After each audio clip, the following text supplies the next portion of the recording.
जेवती तयाची दृष्टी जाय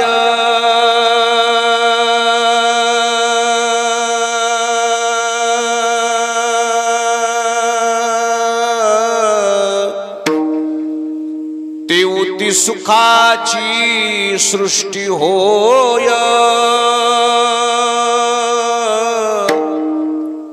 तो म्हणाल तेथ राहे महाबोध. ज्ञानेश्वर महाराजांनी एक ओवी फार सांगितली, गोड आहे. ज्ञानोबारायांचं म्हणणं असं आहे, ज्या महात्म्याची दृष्टी जर गावावर पडली ना, गाव सुखी होते.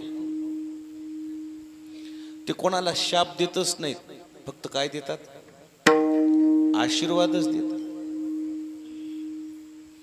नागोराव बापांचा आशीर्वाद आहे गावाला.